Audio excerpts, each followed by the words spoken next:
Today's sponsor is Audible. Please visit audiblepodcast.com/baldmove for a free audiobook download. This podcast is also brought to you by Cooking with Carol, the hot new reality-based cooking show coming this fall on AMC.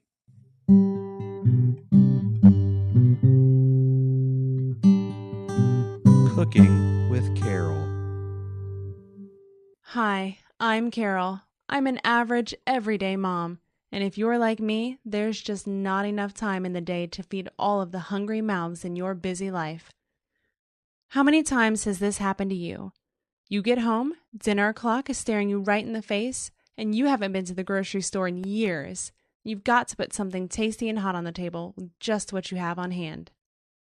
That's where my spring cleaning casserole saves the day. It's so easy. All you need is 2 cans of cream of celery, a box of stale pasta, an 8-ounce can of Fancy Feast, and all of your paprika. My assistant Sam is going to combine these ingredients for us while I share my top 5 casserole tips. Sam? Sam, you mix this casserole. I'm so sorry, Mrs. Carol. I'm so scared all the time, and my daddy is dead. And Shut up, Sam. Your father was an asshole, and we're all glad he's dead, and you would be too if you had any sense. Are you an asshole, Sam? No. Because what happens to little asshole boys? They die screaming tied to a tree. That's right. Now Sam is going to mix this casserole, and when we come back, I'll show you how to get that perfect golden Carol crust that will have everyone in your neighborhood raving.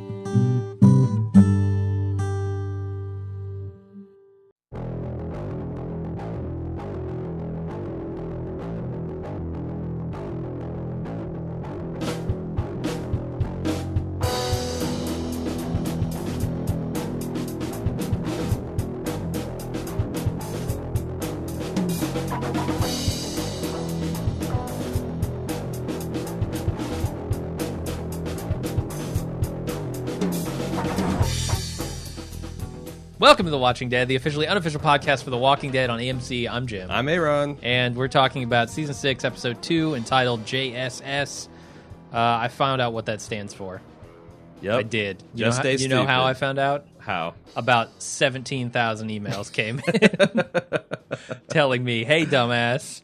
You know, that's the thing. We missed the cold open, and I didn't realize how many times they said it. It's worse than missing. What we got is like a slideshow through our sling boxes bullshit. Like we'd get an image of Enid horrified at a bloody windshield, and then she's Her looking at a chowing down on turtle, a and then she's face. gnawing on bones, and she's looking at a mud puddle that says JSS. So we're like, we're missing something. We have to. Then, of course, if you see the whole thing and you get that note at the end, it's yes, just stay stupid. That's how you enjoy The Walking Dead.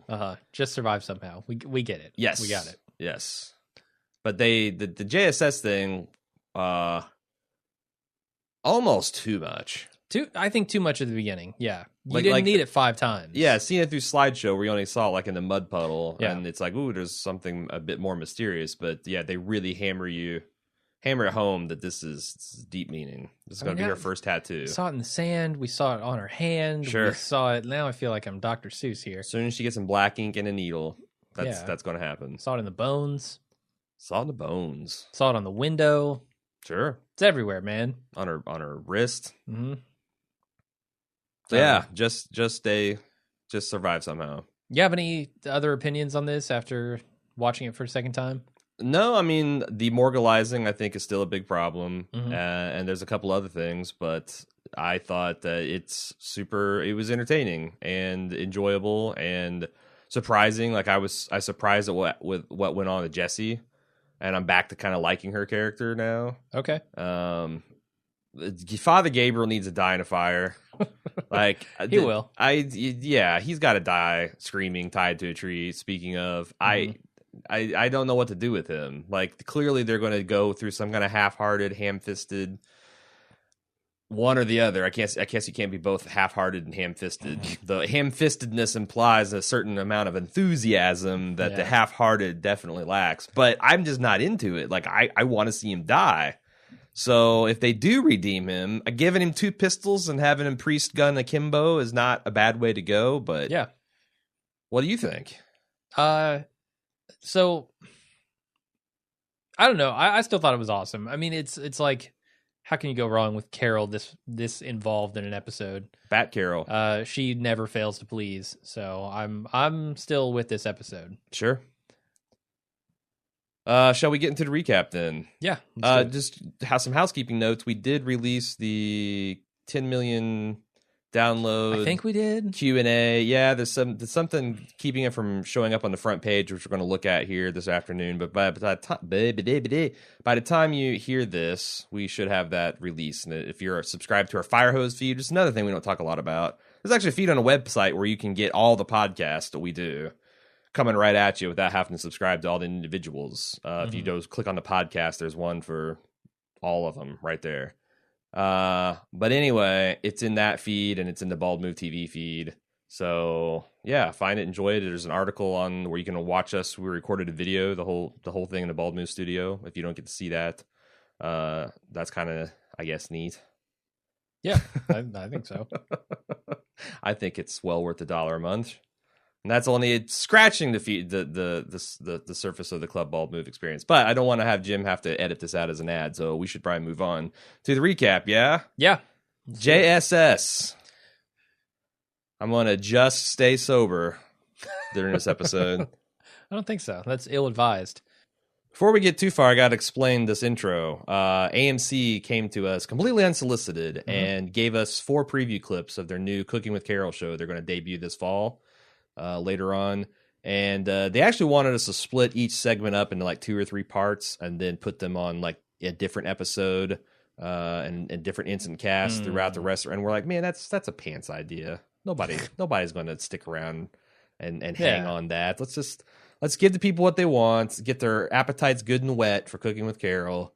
No gastric pun intended. So we're going to play all 4 clips here. We already played one. We're going to play 2 more during the recap and then 1 at the very end of the podcast. No spoilers this week, so you don't have to worry about fast forwarding to the end. You can just get it there. But we're excited to have AMC sponsoring. It's a nice show, nice show of professionalism and respect. Yeah, has me interested for sure. So we start with Enid seeing her family being eaten, and her parents seem like real fucking idiots. Like Enid's like, there's zombies coming. They're like, but we've got this fuse, honey. We're going to get this turn signal lamp changed any minute now. And there's just a real lack of urgency that I thought it might be a little bit more effective had there been more of that urgency. But she sells the horror of watching. I mean, can you even imagine watching a ghoul eat your parents? No, it sounds like a bad time. That's the kind of stuff that makes you want to make out with someone with a really goofy hat and a rotten log. That's the kind of behavior that encourages. She eats a raw turtle, which now I think she's crazy. She's got turtle brain. You eat uncooked turtle meat, parasites. And, whatnot. My mom was like, "You picked up a box turtle. You go in there and wash your fucking hands. Do you want salmonella? Do you want super salmonella?" Well, your mom had other issues as well. That's JSS, just super salmonella. I'm not certain that your mom was right about the disgusting nature of turtles. I don't know. Maybe they're horrible edibles, but well, they're like 2 genes away from being snakes, and we all know what that means, right? You can eat snakes, no problem. Raw snakes? Yeah, Daryl eats snakes. Everybody eats snakes. Okay. She almost turns her back on Alexandria. Yeah. Instead of accepting the shelter there. Why do you think she didn't? Because this was an easy way to JSS? I don't know. But what if it's a we enslave little girls and eat them camp? I mean, she's kind of taking a risk here. She is. I have theories. I have theories. That she's actually kind of like scoped this place out. I have a lot of theories. Okay. Which I think are well founded in this episode. A lot of stuff that obviously we haven't talked about yet, but I think we don't see a lot of what happens to Enid on the road. I think they purposely leave out a lot of stuff. Okay. Are we going to see more of this in cold opens in the future? I can't imagine that we won't. So you definitely think we're not done with Enid? Yes. Okay. Shall I move on? Sure. So Carol discusses the merits of her spring cleaning casseroles with all the other ladies in Alexandria at the communal pantry. She's got apparently a famous cola canned ham recipe. It's going over as a smash hit. Yeah, sure. Like I'm thinking diet Dr. K or whatever the Walmart brand is. Yeah. Diet Dr. Sam. You don't waste the good stuff on that. on And cooking. and great value Spam, Uh-huh. canned ham, and that's the recipe. You boil that. Sure. That sounds good. I I mean, it's good as a sweetener, right? It's got a lot of sugar in it. sure. One of these women who I guess is the same one that won the pasta maker from last season was still bitching about not having a pasta maker, and Carol's like, "Hey, I can show you how to make homemade noodles." What's the status of Aaron's pasta maker? It is he couldn't even keep hold of his backpack, so it is missing in action. Does he have a pasta maker, or was that packaged pasta that he was using for this amazing spaghetti? Totally packaged pasta. Okay. Because he was saying to Daryl, keep your eye out for a spaghetti machine. Because Oh, he said that? Yeah. Because this old, and I thought he said some old lady, which I didn't think this woman was that old. Yeah. But then that was last season, and it's not like I went back to check. Was she like a pasta chef? Was she an Italian chef before this all went down, or what? I think she's just one of those. This is the Real Housewives of Alexandria, man. What do you? They kind of vapid. I think that's part of the point. She seems really focused on this pasta, though. Like, this is the one thing that I am good at in life, and without a pasta maker, I am nothing. I don't know. It's so weird because, like, Carol was this person, right? Carol's the one who made herself useful in the camp by doing everyone's laundry and by cooking food over the Carl hair fire. She made herself useful, so it's kind of commentary on the fact of like how much she's changed, but it's this is the least favorite part of Alexander for me, the fact that these people are so make you want to scream in her face, out of touch about the world. Yeah, and that's the thing that I really love about this is the 0.01% of zombie survivors. The thing that I really love about Carol's character now is she's using her past as this disguise, and I think that's awesome. What do you think about her smoking thing? Is that just a way to, because she wants to just knife these women in the head, but all she can really do is take digs at their self-esteem? I have no idea why she's so picky about smoking. Or do you think that's just like, look, I shouldn't have to... The odds of being killed by smoking in this world are effectively zero. Yeah, sure. Like, you are going to die long before secondhand kills smoke you. In the community area that you might spend a half hour to an hour a day is not going to significantly increase your risk of cancer. Not at all. I don't think so. So yeah, shall we move on to the next scene, which is Carol scolding little Sam, who she threatened with zombie death last season as a way to cow him into silence for the unspeakable act she was doing with chocolate. Yeah. She finds him on her front porch, and he's sad and he's crying, and she essentially scolds him for loving his father. Mm-hmm. And he has what I think we're going to understand is an A stamp in his hand. It looks like it, yeah. Where did he get this A stamp? I don't know. Like, I'll say that it's one of 26 in his collection.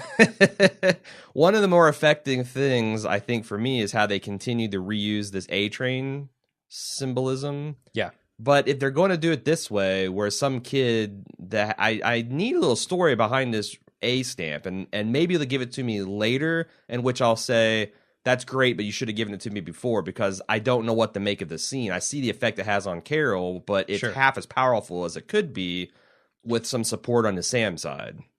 Yeah, I'm mostly with you there. I think, it's not this big cliffhanger, right? Like the horn was last episode. No, but what I'm saying is, it's an odd decision without a really good grounding of why Sam would be doing this. Yeah, I don't know why or where he got that stamp. So, like, if this had been a mythology that Carol had built up, like the A is where they put the, ass kickers in, and kind of like the theories that we talked about. If this was something that she had been telling Sam, and then when she gets home, she sees that he stamped her house as an A stamp, that would be something more than what it was. Just Carol, like, oh my God, what have I become? Mm-hmm. Which we've seen a lot on the show.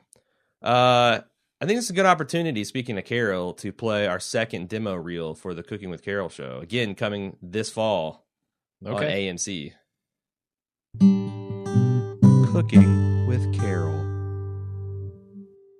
So now we're ready to put our little experiment in the oven. In just 45 minutes, your house will be smelling amazing, and you'll be ready to put smiles on all of those adoring faces you love so much. Oh dear, someone has rammed our community with a tractor trailer, and this one bitch who's been side-eyeing me for weeks at the local pantry just got bisected with a machete. Remember, kids, smoking kills. Anyway, I'm going to let Sam slide the casserole in the oven while I take to the streets for a murder spree. See you in 45 minutes.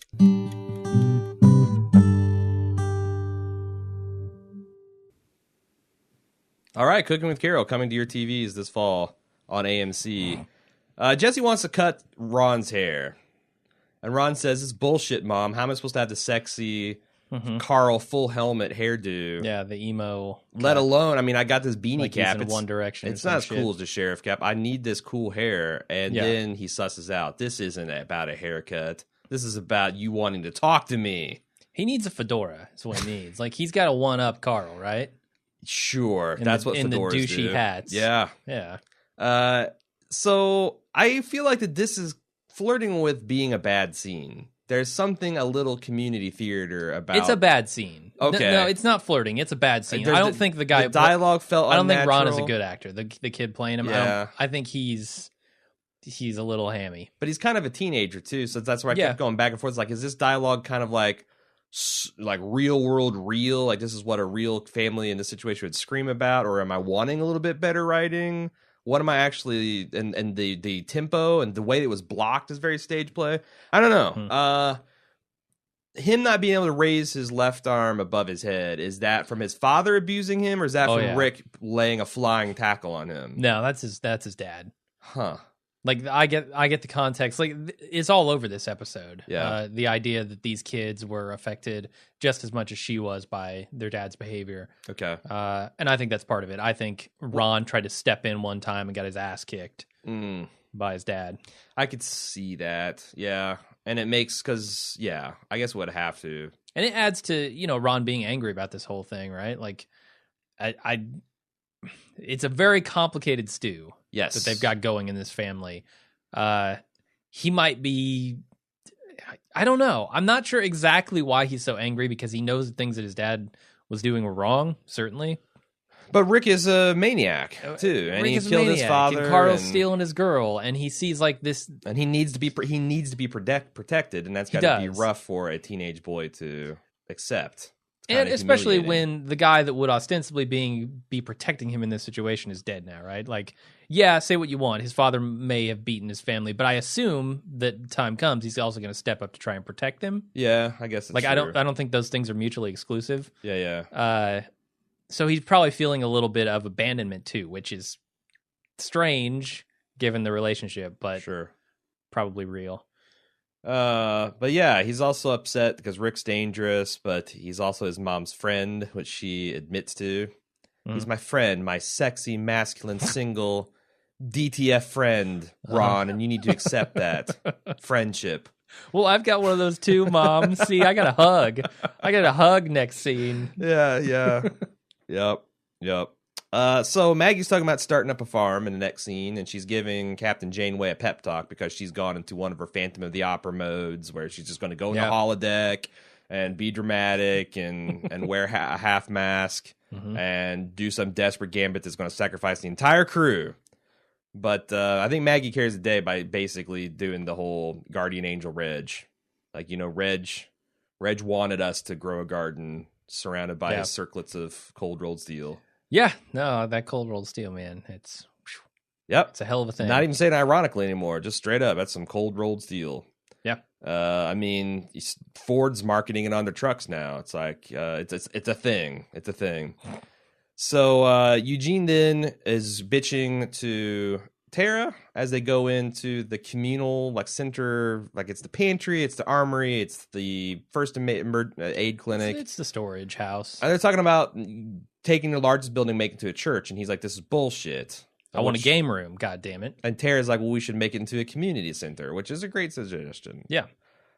He also used the word "hams my biscuits," which I pride myself in knowing a lot of colloquialisms. I've never heard and mispronouncing all of them, but I have no idea what "hams my biscuits" means. Nobody wrote in to tell us either. Hamming I got a biscuit. And I'm like, all right, I got a biscuit. Maybe I can find some honey. You put ham on there. shit, I'm egg and cheese away from paying like $3-4 for this thing at McDonald's. That's hamming my biscuits is not an inconvenience to me at all. It's improving the experience. Ham's my biscuits. Yeah, I can't even guess at what that means. No. Like normally you can say, oh, make Like is hay while the ham sun a southern shines. euphemism for shitting? That's the only. It's like I'm gonna take a big ham dump. I'm gonna ham the toilet. So I'm gonna ham that makes sense. Does the makeshift doctor know what it means? She seems to know what it means. No, because I think her brain crawled out of her ear at that point in the conversation and checked out. That's at least what she said she was. She was having a panic attack. We're introduced to this woman who is what's her name? Stephanie? Is that her name? No, I know I've got it. I thought it was. Shoot. I can look it up. It's Denise. Denise? Yes. Okay. So it's Denise is explaining that she went to med school. She was actually wanting to be a surgeon, but then she had a bout of depression. Yes. Panic attacks. And got interested in psychology and then became a psychologist. So Psychiatrist. There's a difference. And she can prescribe drugs. We got an email that I didn't include, but explaining the difference. Yeah. That psychiatrists have actual medical training. They've gone to medical school. Yeah. All that kind of stuff. So that implies, she's cut up cadavers and she understands drug interactions and probably has a lot of theory, but not a lot of practical experience. Yeah. So this is the proud tradition of The Walking Dead where we like almost doctors. Mm-hmm. If you've gotten, 75% of medical training, then you're better than, someone who's just fucking around, right? I kind of like the reluctant doctor here. I thought this was realistic because she's like, part of it was like when Eugene's talking about not being a coward. A lot of that was projection, and but some of it was right on. But also, it's like, yes, you were going to be a surgeon. I was going to be, implying that I am not. And things went badly when I tried to be. I started having panic attacks. So it makes you. Like, her backstory here is really good. Yeah, it's compelling. I thought so. I thought it was pretty good and well told, and everything. Like, none of her objections felt like just bullshitty or panicky. Yeah. And, like, they're understandable, especially if you take that she's from the baseline Alexandria stock, which is not super impressive. And maybe, like, there's also hints there, too, of, like, she wanted to be more involved, and maybe the spell Pete as a backup doctor, but Pete wouldn't have it because... I'm just a psychiatrist. And we know Pete's the kind of asshole that would totally... Oh, yeah. About her being a woman, about her being fat, about her only being a psychiatrist. Like, not drinking enough. There's so many things he could go after her and be a dick about. Yeah. She wouldn't have those panic attacks if she was drinking Jim Beam. So... That's all I'm saying. Good, nice sketch of a character, honestly. I think so, yeah. She's excited that Tara's going to be her first... patient because she just has a headache or she's dizzy, unless she misses hematoma or something. Yeah. Whatever Eugene says. Come on, Eugene. So Carl he's given Judith a walk, little baby ass kicker, and he sees Enid making time with Ron. It seems like they're having a deep, important, intimate conversation, which he's not really down for. Yeah, this look, I'm not sure what this look is saying. In my opinion, I thought it was like hey, this is a hug that this guy needs. Don't take it too seriously, Carl. That's the look. That's what I inferred from that look. You speak fluent, meaningful looks then. Because either that or Carl just doesn't give a shit. Because Carl is unfazed by this completely. I totally disagree. I think he reacted like a 15-year-old boy would. He's kind of confused and like there's nothing he can really say because he's a guy. He's a nice guy. Expression doesn't change. Yeah, but I thought this was a fairly impressive, nuanced performance by Chandler Riggs. This is and this is right in his wheelhouse in the way that like I'm so upset that you left me alone, Daddy didn't work in his previous Spotlight performance. Yeah, I didn't get that. I thought it was more of like Enid looking at him says a lot about what that hug actually means, and Carl picks it up on it. But I agree that I don't think that hug meant anything to her other than I think maybe she was saying goodbye to Ron. Yeah, who I believe they had some kind of friendship with. Sure. And and Ron probably liked her, but yeah, they had the secret playhouse up there in the attic. Yeah, last season where they were all hanging out. So. Yeah, emphasis on all. It was a group thing. It wasn't like one-on-one. No. Wasn't comic books and chill. No, it wasn't. Video games and chill. Mm-hmm. Father Gabriel comes and interrupts this moment, and I love Carl's, what? What do you want? Just die in a fire, Gabriel. That was the subtext. Yeah. And he basically says he's an asshole and he got it all wrong. He didn't listen to Carl and blah, blah, blah. And upshot is he wants to be brought up right in the ways of zombie brutality. And Carl's like, all right, I'll teach you up. But you got to tell everybody, I assume, this spiel about you being sorry. Right? Oh, I guess so, yeah. And start with machete training. Yeah. Then we have the machete training. Then, yeah, Enid kind of locks eyes on him, and he's not sure about all the feelings he has inside. Or if you believe Jim, he's an emotionless robot. Yeah. Well, I think what you take into the scene is what you get out of it. I didn't say it was emotionless. I said he gets what's happening here. Okay. All right. And what's happening is nothing. Huh. All right. That's how I read it. So Carol fires up her casserole, and she's watching Judith on a baby monitor. And man, having power is nice in the zombie apocalypse. I mean, say what you will about Alexandria, their solar panels are super useful and top notch. Yeah. She sets a timer for 45 minutes while watching a wolf take a very tough stance on public smoking. That woman was not 50 feet away from the front entrance of that building, and she gets cut by a machete. It's actually pretty brutal. And I'm not going to belabor this point because it's hard to be like, and this guy gets killed and this guy gets killed. But assume in between every scene, there's going to be a scene of wanton devastation and pilfering going on. Because these wolves are just, I mean, it's an overwrought metaphor, right? But they've spent all last season demonstrating that Alexandrias are sheep. Yeah. And now the wolves are here and slaughtered. Predictable results. So Richard is standing on the wall. This guy that we don't know. Oh man, poor Richard. Never seen him before. And we hear this kind of like, shouts and commotion. And Deanna's like, Richard, what's going on? And he takes a Molotov cocktail, instantly bursts into flames and goes up like dry kindling. Yeah. It's insane how flammable this man was. Right? I mean, it directly hits him too. It's not like, it hit next to him. And no. That's not a good way to go. Deanna goes completely into shock. Maggie, we see, as we'd expect, is ready. She's got her gun out. Carl is going to stay and keep Judith safe while Carol goes off into the wide world. Jesse and Sam end up getting locked in a safe room because he won't let go of her. He's afraid to be left behind because the scary woman might tie him to a tree. Okay, yeah, that's one of the reasons. Yeah, I mean, he's like, where is this mama's boy coming from? Like, it's almost like he's been terrorized by people that he thought he could trust. Yeah. What could cause that kind of behavior? This kid's gonna be fucked up. It is funny though that she's built, and I don't know if this is yet another, the Alexandrians are not survivors, but building a safe room in a closet, like that's not even going to keep a drunken or enraged husband at bay. Like it's got those wood slat blinds. Like that's a bathroom door in a Banana Republic. That is not an effective safe room. Yeah. Something I hadn't realized during my watches of these episodes that Patience writes in about is that this panic room is not, the zombie deterrent. It's actually for Sam to hide in when his dad is. I'm saying it still is not executing his nefarious plans. I don't think that's effective for even that as well. No, it's probably not. I mean, his dad could punch right through the slats. But, sure. But I guess. But it's another. I feel like a bully picking on here. Jesse's feeble attempts at protecting herself from a violent, partner. So maybe. Yeah, I mean, it's what else are you gonna do, right? Like, yeah, are you gonna seriously? Oh yeah, just coating the inside of this closet with sheet metal. Don't worry. Yeah, no, there's lots. Nothing to see here, Pete. There's things she could have done, but I think the show did enough to explain why she didn't do those things and the kind of community that this was, and how everyone needed Pete, and how maybe there was even, if you read between the lines, some unspoken.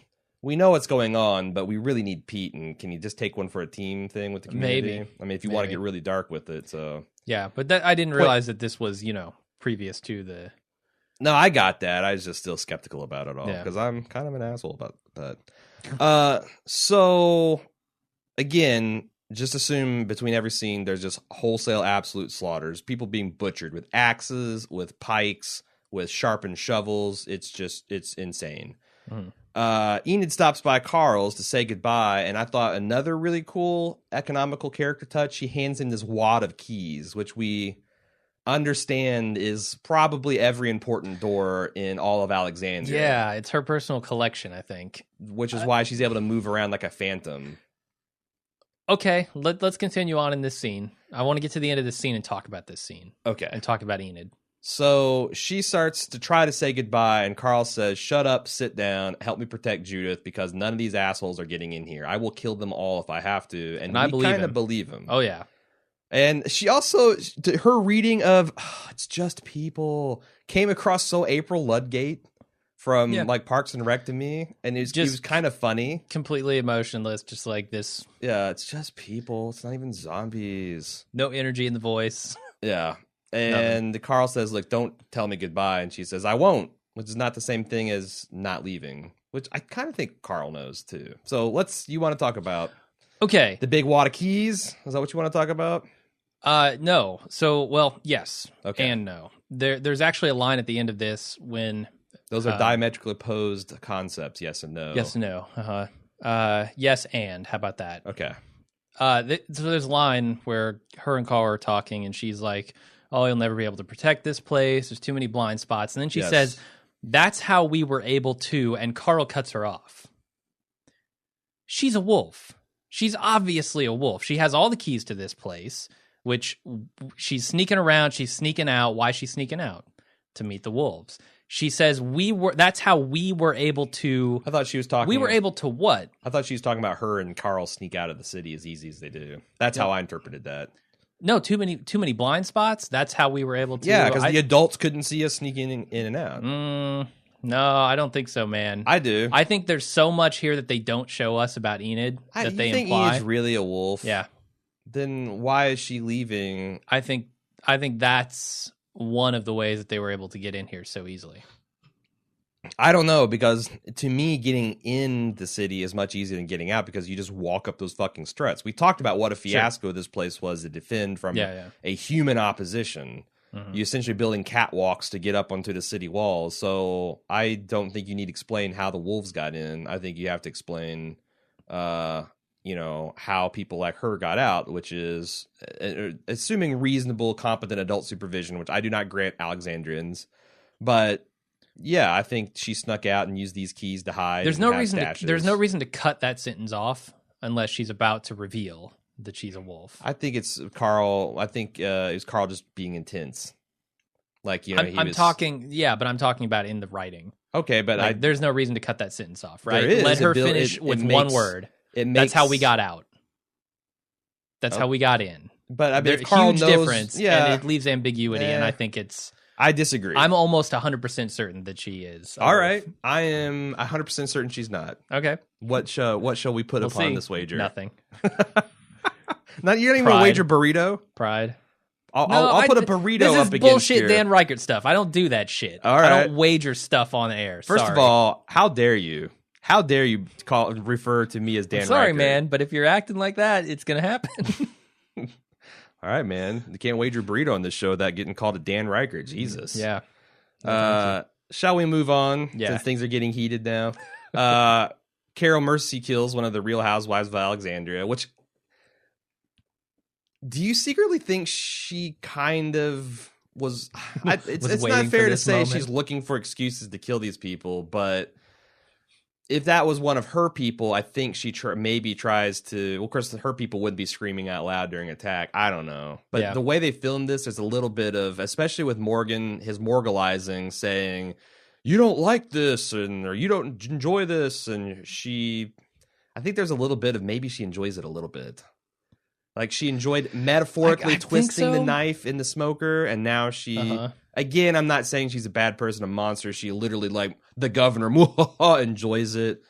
But there's a little bit of at least callous disregard for these people. And maybe a little bit of, like, I've been, I tried to keep you guys safe, and I tried to do... But you guys are idiots, and... Yeah, I agree, and she's not the only one, right? Okay. I mean, everybody in our original group is saying the same thing, except for, Morgan and Gabriel.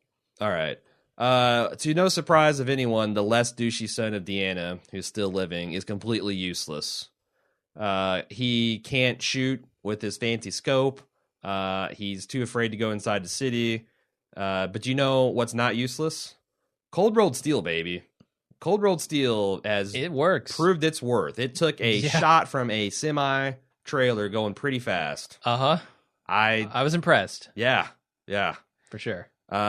So next week, it seems reasonable to conclude will be the other shoe dropping with the zombie horde.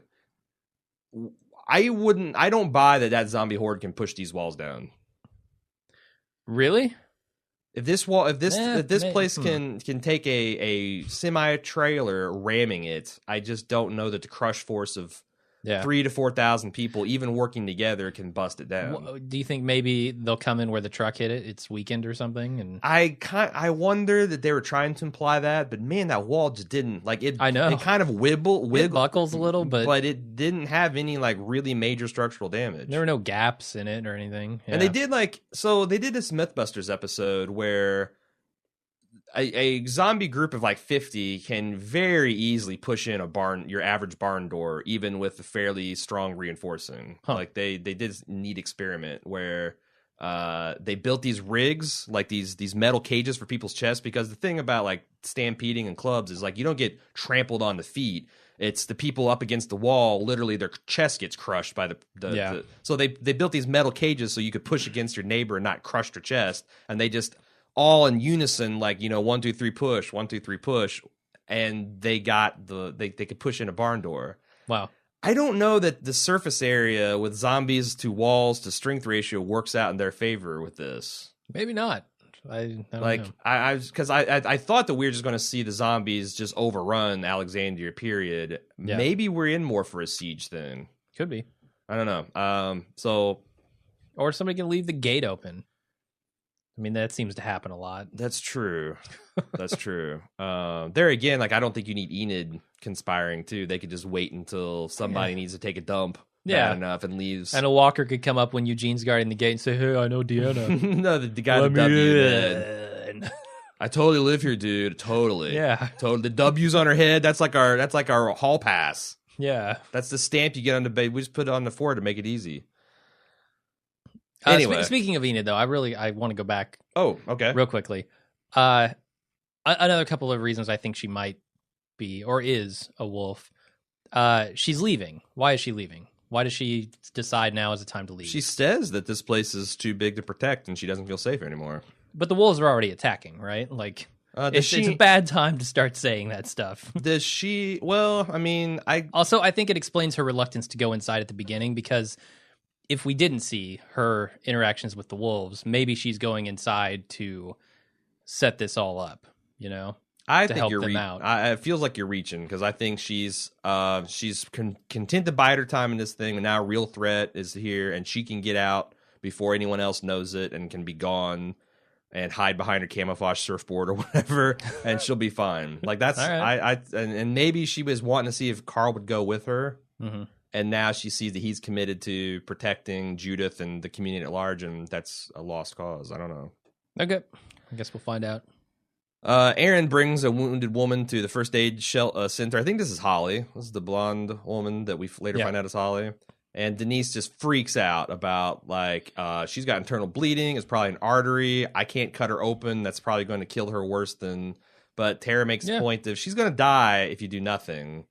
And in those kind of constraints, I guess you can interpret the Good Samaritan law fairly broadly. Yeah, nothing to lose. Yeah, because it seems like a fact that she's dying, and I think that she has enough medical training to discern that yes, her vital signs are slipping, etc. Eugene says you don't want to be coward, but again, that felt more like projecting to me.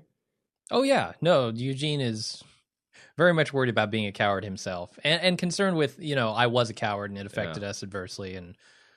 When I needed to, I stepped up. Yeah. But now it's your turn to do this. But I thought this was good because usually when they write a character like Denise, who is broadly speaking standing in way of doing something heroic, right? Mm-hmm. Yeah. They're the person saying, no, we can't do this. This is a crazy plan. They're always shown very one-dimensionally kind of cowardice, or they seem weak, or we're totally on the hero side. I thought they did a great job of Denise kind of got a point. Yeah. A lot of medicine first rules do no harm. this was like, I thought, a really good situation to where you felt sorry for a woman like Denise, but also understood why she rose to the occasion, and then I thought realistically affected by it. Yeah. Again, It makes me worry about those panic attacks she's having. Sure.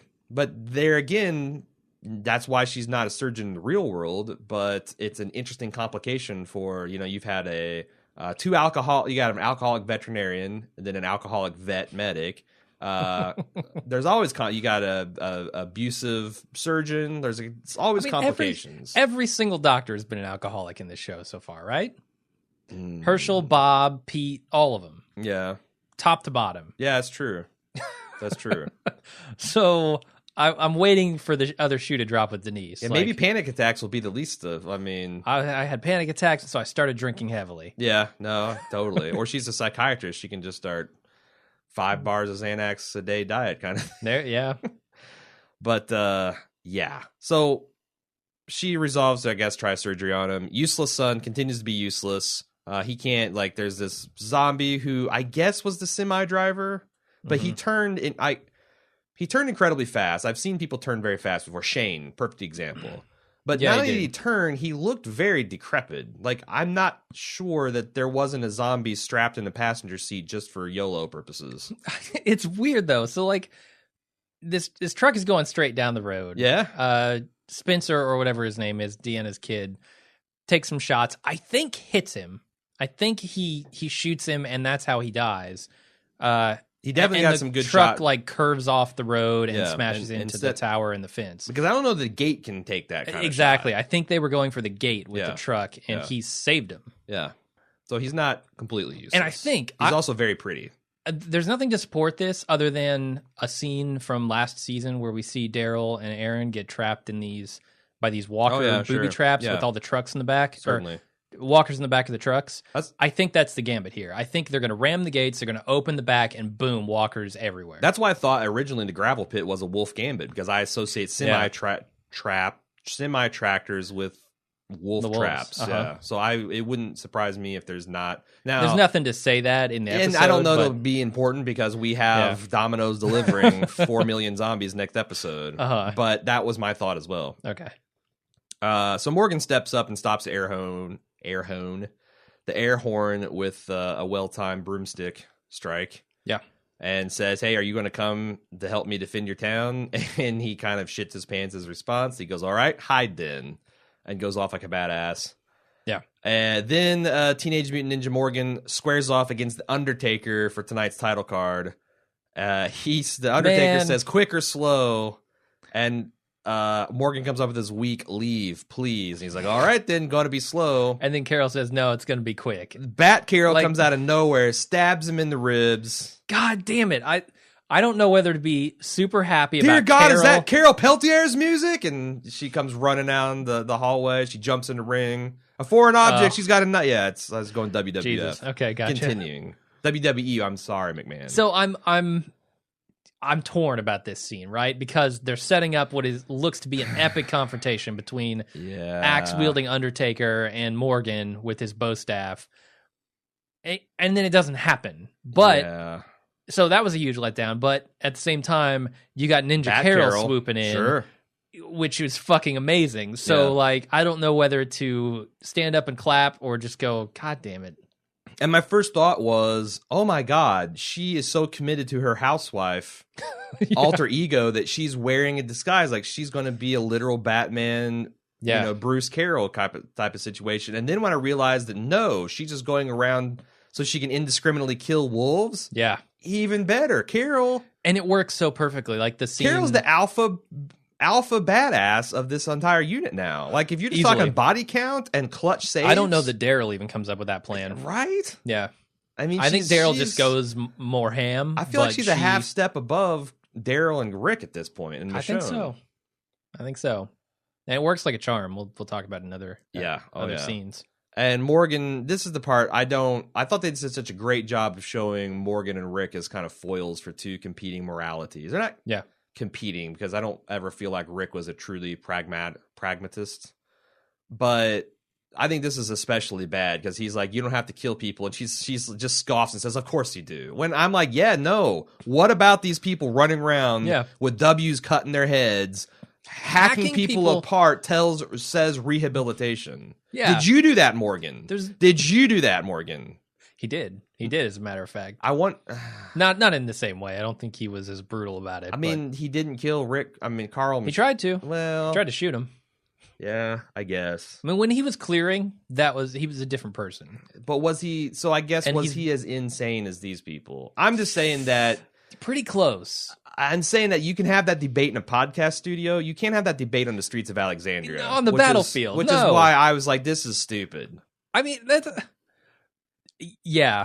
If you essentially have the Mongol hordes coming in and raiding your city. If you have people surrendering at the end of the battle, fine. But while there's still people killing, you do not take time to incapacitate someone. And it's not like if the killing were a little less violent, or maybe he hadn't seen necessarily like the killings happening, then I can understand it. But these people don't have guns; they'll just round them up.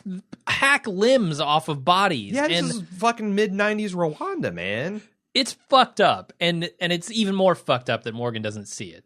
And as she's explaining, she just takes this dead guy's blood and makes a bloody W on her head. It's so matter of fact too. It's just like this was my plan. Dip W, I'm out. Yep. Dip W, dip. And she's also like, "Hey, I'm going to an armory because it's going to be like Neo in the Matrix mounting up. Are you going to come with me or not?" Great scene. So I wonder if she's had this plan or if she's flying by the seat of her pants. Either way, it's awesome. The fact that she literally snatched that dude's clothes. I don't think she had like it'd be hilarious though if she did like in her closet have different outfits. Like this is like Abercrombie and Fitch in case Terminus shows up, and this is Raggedy Poncho in case the wolves show up. And she's got like every conceivable apocalyptic group. She's got like assless chaps in case the Rough Side Riders from Mad Max come up. She's any post-apocalyptic gang scenario she's ready for. She's got her shirtless outfit in case it breaks out into a Zion rave. Sure. Yeah.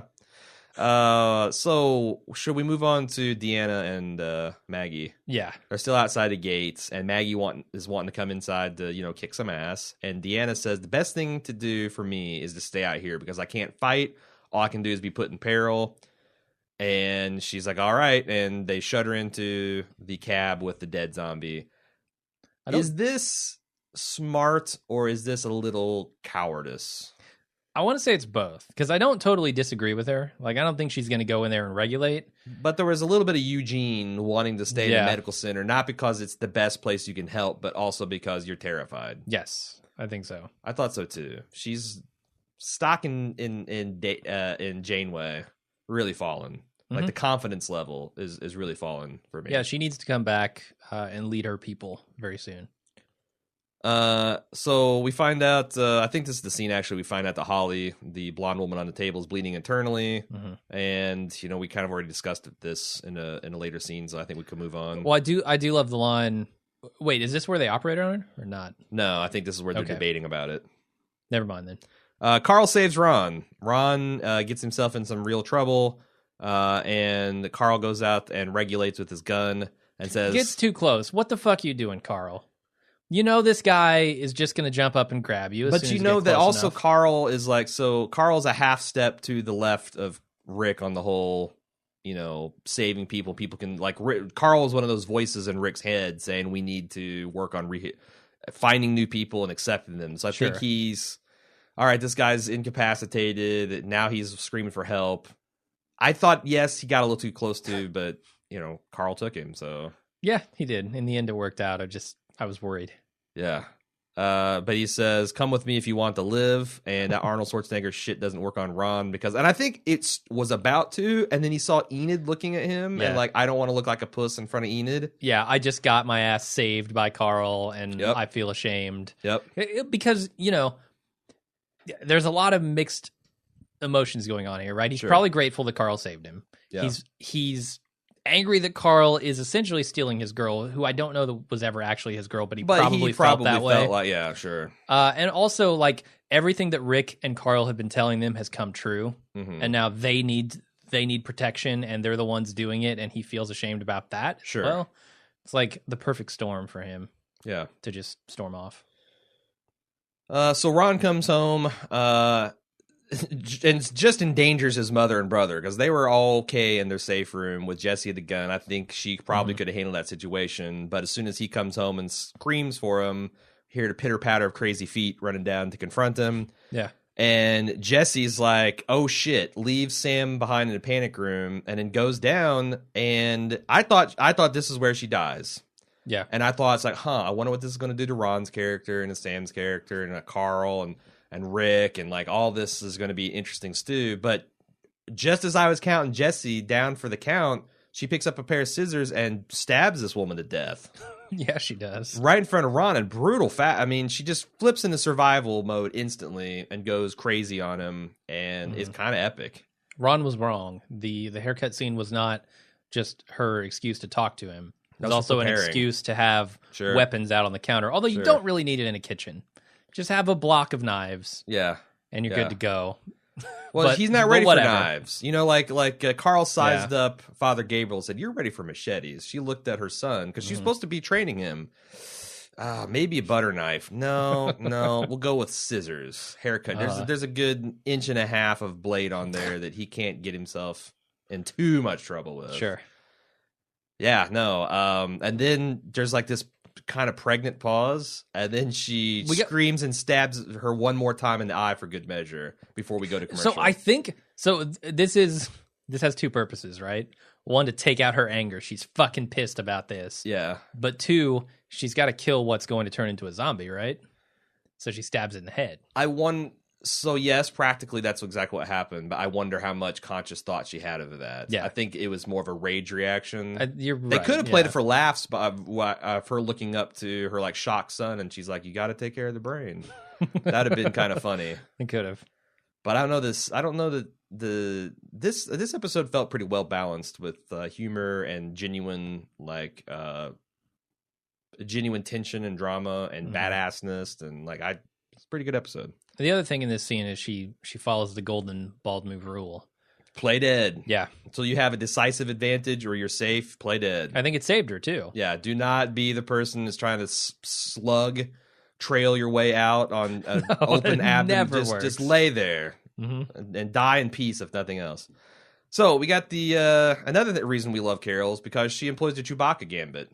This is awesome. It's good enough to sneak into the Death Star. It's good enough to get the goat of several wolves. And it totally works. The wolves walk by and they go, "Great catch!" Yeah. Somebody, I forget the name, Nathan. but they think she's one of them. It's and my favorite is like in this scene where it's like, "Hey Nathan, where'd you get that gun?" Blam, blam. Like she's just, it's so good. And also, I don't think we saw this on the first time through, but Carol, she sees Gabriel being attacked in the distance, looks at him and says, "Leave it." Yeah.